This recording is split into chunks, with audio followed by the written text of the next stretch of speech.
Olivier Gossery, merci de venir nous dire bonjour à SIS. Alors, tu as montré un drôle de truc, ça s'appelle un vinyle. Hein, ouais. C'est sympa. Nous, on a connu de John, tu connais un truc vraiment qui nous a fait rêver.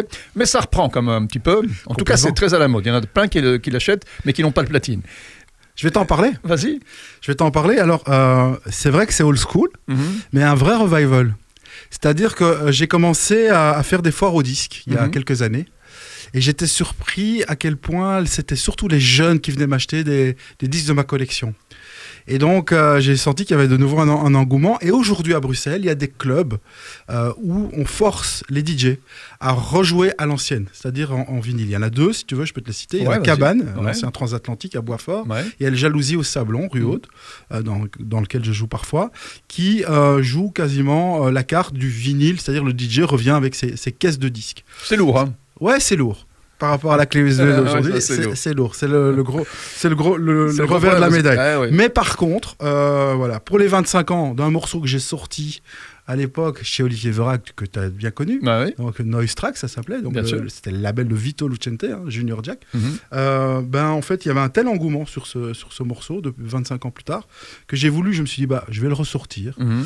Et les maisons de disques étaient prêtes à le ressortir sur les plateformes. Mais moi, je voulais un vinyle, donc je l'ai autoproduit. Ah ouais. Et je le vends en ligne. Et ça se presse où? Parce que je me souviens qu'à l'époque, on pressait ça dans les pays de l'Est aussi. C'est en Allemagne. En Allemagne, tu le presses? C'est pressé en Allemagne. Ah ouais. J'ai dû attendre 6 semaines.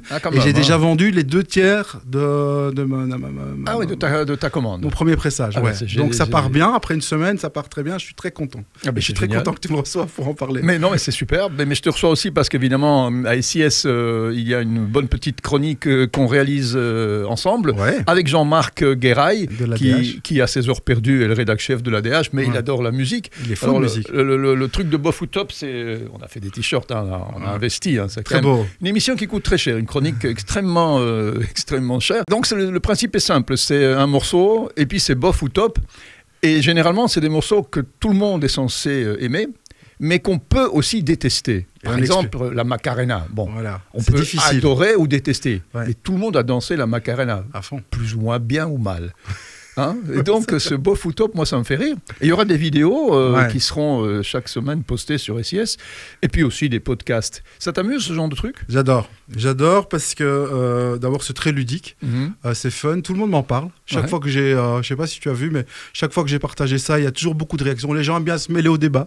Nous dire aussi pourquoi, justement, la Macarena, c'est imbuvable ou bien c'est génial. Et nous, on a un petit peu les deux avis. Donc, on se dispute gentiment, subjectivement sur ça. Moi, j'aime beaucoup. Et j'espère que je souhaite une longue vie. J'aime beaucoup Bof ou Top et je lui souhaite une longue vie à ce concept. Bof ou Top.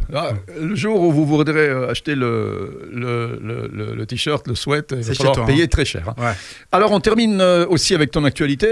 Évidemment, tu es un DJ, tu tournes beaucoup. La vraie soirée 80 et la vraie soirée 90 à l'acte 3, j'ai entendu dire que c'était carton et que c'était génial. Ça se passe bien, c'est bien organisé par des professionnels, des gens qui connaissent le métier, qui sont dans l'organisation d'événements depuis très longtemps. Puis j'ai aussi une actualité au Myrano, une résidence mensuelle aussi pour une soirée qui s'appelle All Yes. Tu as animé quand même le Myrano une décennie entière. Ah ouais, complètement.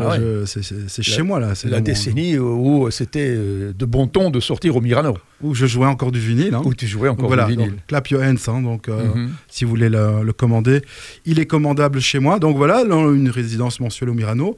Et puis je ferai la clôture de la Ducasse, figure-toi, à Mons, devant 30 000 personnes. Ils m'ont invité de jouer devant l'hôtel de ville, sur la Grand Place de Mons. Et puis j'ai un très chouette festival, mais je te reparlerai de mon actualité prochainement. Le So Wapi Festival qui fête ses 10 ans avec une très belle affiche. C'est un festival 100% électro là, pour le coup. Donc voilà. Mais sinon, Bof ou Top. Voilà. Sur SIS. Voilà, ou en podcast évidemment, et puis les vidéos qui seront postées chaque semaine. Merci de nous avoir regardés. On se retrouve très vite pour une autre vidéo. Olivier Gossery, c'est toujours un plaisir de te recevoir. À bientôt. Ciao. Merci d'avoir regardé cette vidéo. Abonnez-vous à la chaîne SIS, lâchez votre pouce bleu, activez la clochette pour être notifié lors des prochaines vidéos et laissez-nous vos commentaires. On adore ça.